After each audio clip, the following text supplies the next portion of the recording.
태어나서 처음으로 집을 구매하시는 분들에게는 정부에서 지원해주는 생애 최초 대출 상품들이 있습니다.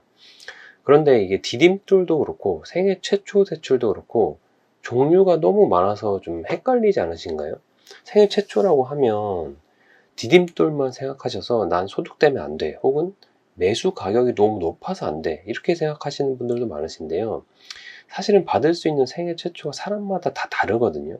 이번 영상에서는 이 생애 최초 대출에는 어떤 것이 있는지, 정책 대출부터 일반 대출까지 정리해 봤으니까요. 생애 최초 대출을 알아보시는 분들이 보시면 이 영상이 아마 도움이 되실 겁니다. 먼저 주택담보대출에는 정부에서 지원해주는 정책자금 대출과 일반 시중은행권 대출이 있습니다. 정책자금 대출은 나라에서 특정 조건이 되는 사람들을 지원해주기 위한 대출이기 때문에 금리가 시중은행보다 싸니까 당연히 내가 조건만 된다 하시면 정책자금 대출을 받는 게 좋습니다. 그런데 이 생애 최초 대출은 여기에도 있고 여기에도 있어서 사람들이 헷갈리는 거거든요. 생애 최초 대출은 사실 이렇게 네 가지라고 할 수 있습니다. 주택도시기금에서 취급하는 디딤돌 생애 최초 대출과 신혼부부 전용 구입 자금이 있고요. 한국주택금융공사에서 취급하는 이 보금자리론 생애 최초가 있어요. 그리고 이런 정책 대출 조건에 해당되지 않는 분들이 받을 수 있는 시중은행에서 취급하는 생애 최초 주택담보대출이 있는 겁니다. 여기서 이 신생아 특례 대출도 뭐 생애 최초면 LTV를 80%로 해주기 때문에 생애 최초와 관련이 없다고는 할 수 없지만 원래 상품 대비 이 생애 최초가 가지는 뚜렷한 특징이 있는 대출들은 이렇게 네 가지로 볼 수 있다는 겁니다. 그러니까 여러분들이 검색하면 검색할수록 뭐야 이거 하면서 헷갈릴 수밖에 없었던 거는 이렇게 종류가 네 가지나 있기 때문이에요. 그럼 지금부터 이 네 가지 생애 최초 대출에 대해서 자세히 좀 알아볼 건데, 그 전에 기본적인 대출 용어 몇 가지만 정리하고 가겠습니다. 지난 영상에서도 다뤘던 내용인데 복습을 하고 설명을 이어가도록 하겠습니다. 먼저 LTV는 다들 아실 겁니다. 주택 가격에 대한 대출 비율이죠. 만약 5억짜리 집을 산다고 하면 LTV 70%면 3억 5천까지 대출이 가능하다는 겁니다. 그럼 DTI랑 DSR은 뭘까요? 먼저 DTI는 총 부채 상환 비율입니다.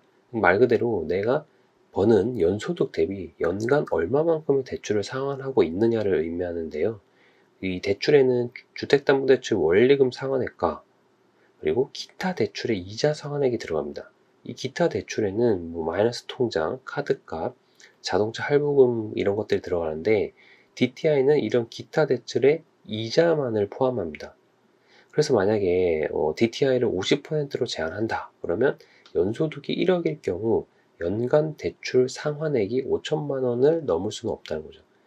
그러면 DSR은 뭘까요? DSR은 총 부채 원리금 상환 비율입니다.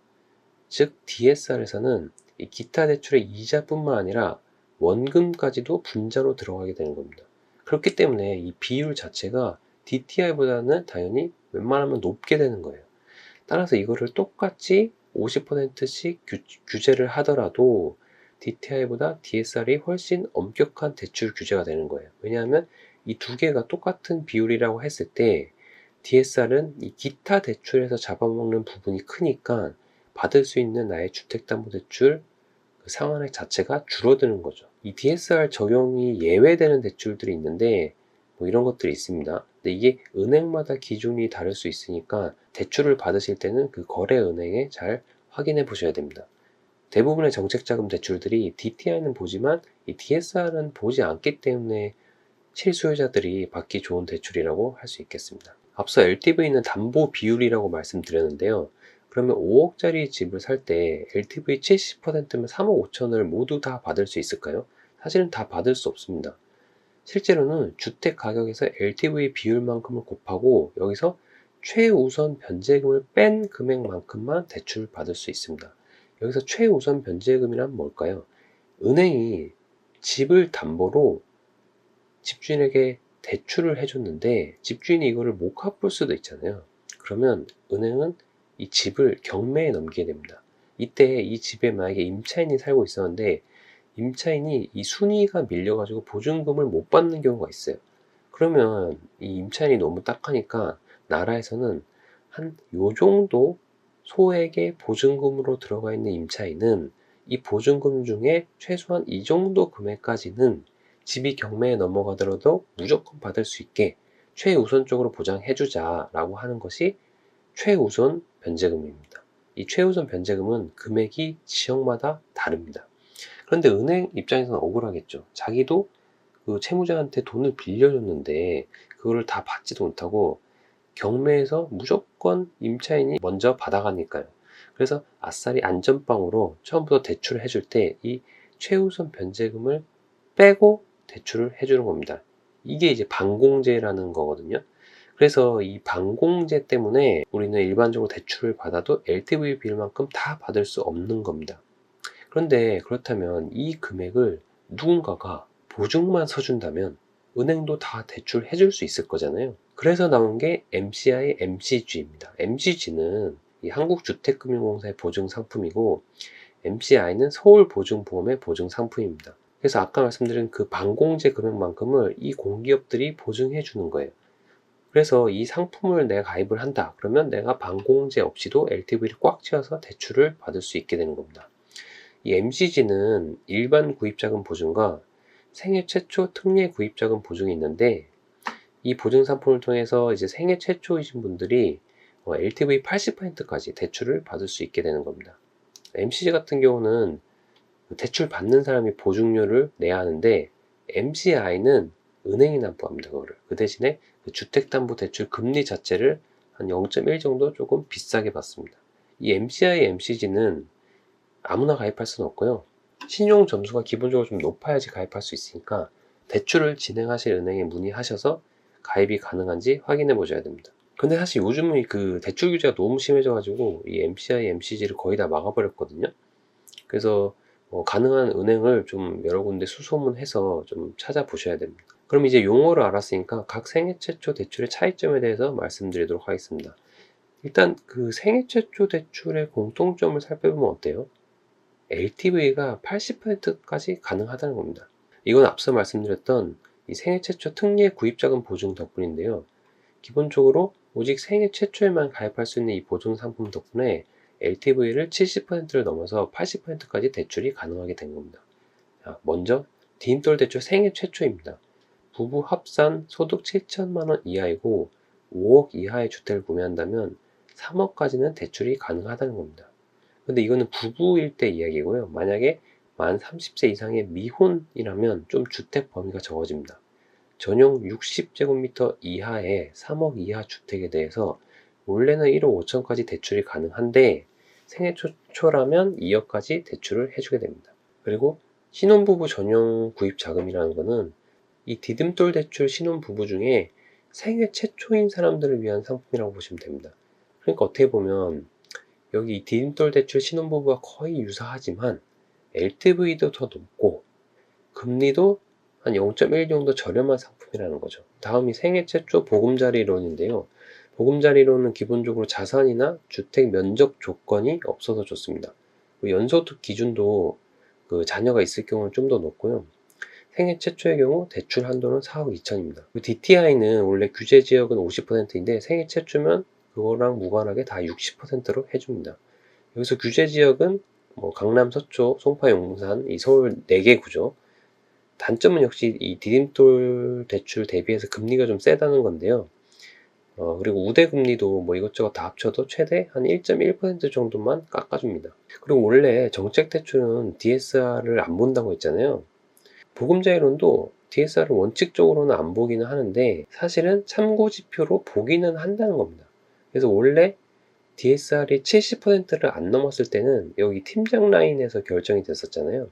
근데 만약에 DSR을 70%를 초과한다 그러면 이 결제 라인이 여기 부서장까지 올라가게 되죠.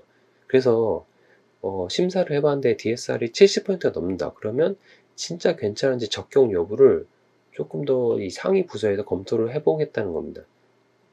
그러니까 사실 보금자리론이 DSR을 아예 완전히 안 보는 건 아닙니다. 자, 그 다음이 이제 일반은행 생애 최초 주택담보대출인데요. 이게 이제 사람들이 제일 많이 헷갈려 하시는 겁니다. 사람들이 보통 생애 최초 대출하면 이것만 생각하시거든요.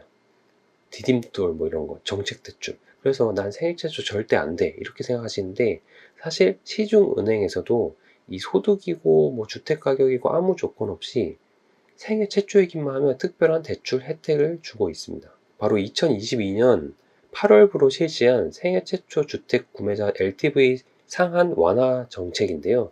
생애 최초 주택 구매자라면 이 주택 소재 지역이나 주택 가격 상관없이 LTV를 80% 한도로 대출을 6억까지 해주겠다는 겁니다. 그리고 규제 지역도 DTI를 60%까지 해주기 때문에 해당되는 이 자격 범위가 굉장히 넓다라고 할 수 있거든요. 따라서 만약에 나는 소득이나 주택 가격 같은 조건들이 이런 정책 대출 자격에 해당하지 않는다, 혹은 여기에 해당은 되지만 대출 한도가 좀 불만족스럽다 하시는 분은 은행으로 가셔서 일반 은행 생애 최초 주택담보대출을 상담 받아보시길 바랍니다. 금리는 높겠지만 한도는 많이 받으실 수 있으실 겁니다. 마지막으로 대출도 반반 섞을 수 있는 거 혹시 아시나요? 대출을 반반 섞어서 한도를 높일 수 있습니다. 예시를 한번 들어볼게요. 미혼이고 생애 최초로 주택가격 3억짜리 아파트를 구매한다고 할게요.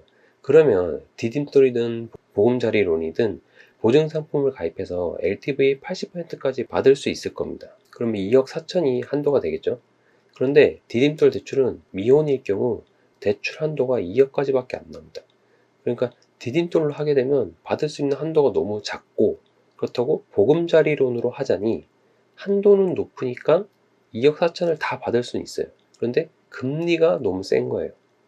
이럴 때는 이 두 개의 대출을 섞을 수 있습니다. 그런데 이 LTV 80%까지 받을 수 있게 해주는 보증상품은 딱 한 번만 쓸 수 있거든요. 따라서 이거는 한도가 높은 보금자리론에 적용을 하고, 디딤돌 대출은 이 보증상품을 미사용하는 것으로 계산을 해보겠습니다. 그러면 디딤돌 대출은 보증상품이 없으니까 LTV 70%까지만 되고요. 한도는 2억 1천만 원이 됩니다. 그리고 보증상품이 없으니까 반공제도 있겠죠. 여기서 반공제를 2,500만 원으로 해볼게요. 그러면 받을 수 있는 대출은 1억 8,500만 원이 되겠네요. 또 은행은 이 대출 금액의 110%를 채권 최고액으로 설정을 하거든요. 채권 최고액이라는 것은 실제 대출액 대비 좀 더 높은 금액을 은행이 안전마진으로 설정하는 거예요. 그래서 실제 받은 금액은 이 금액이지만 마치 담보물이 이만큼의 대출을 차지하고 있는 것처럼 보이는 거죠. 여기서 이제 보금자리로는 보증상품을 적용해서 한도가 2억 4천만 원이 됩니다. 그러면 이제 이 2억 4천만 원에서 앞서 디딤돌에서 채권 최고액으로 설정됐던 이 금액을 빼게 되면 보금자리론을 통해 추가로 받을 수 있는 금액이 3,600만 원이 되는 겁니다. 따라서 총 받을 수 있는 금액은 2억 2,100만 원이 됩니다. 이게 좀 복잡해 보이지만 한도를 높일 수 있는 좋은 방법이기 때문에 잘 이해 안 가시면 몇 번 좀 돌려보시고 꼭 활용해 보시길 바랍니다. 결론입니다. 내가 태어나서 처음 집을 산다 라고 하면 여러 가지 옵션이 있습니다. 미혼이든 기혼이든 연소득이 뭐 한 6에서 7천만 원 정도 이하이면서 한 3억에서 6억 정도의 주택을 고려하고 있다면 생애 최초 디딤돌이나 생애 최초 보금자리, 혹은 이 둘을 섞어 쓰는 거를 자신에 맞게 받으시면 됩니다. 근데 보금자리 같은 경우는 이제 금리가 높죠. 그래갖고 시중은행하고 금리를 비교하셔가지고 진짜로 이게 저렴한 건지 한번 따져보시고요. 만약 내가 신혼부부인데 연소득이 8,500 이하이며 6억 이하 정도의 집을 고려하고 있다면 신혼부부 전용 구입자금이 가장 좋습니다. 그리고 만약 아기도 있는데 생애 최초다, 그러면 그냥 신생아 특례 대출 하시면 됩니다. 그리고 내가 생애 최초이긴 한데 소득이 높거나 뭐 내가 받고 싶은 주택 가격이 좀 높아서 대출을 좀 많이 받고 싶다, 이게 해당이 안 된다, 그럴 경우에는 그냥 시중은행 가셔서 생애 최초 주택담보대출을 받으시면 됩니다. 이상으로 생애 최초 대출을 정리해 봤는데요. 도움이 되셨다면 구독하셔서 내 집 마련에 관한 여러 가지 좋은 정보들 얻어 가시길 바라겠습니다.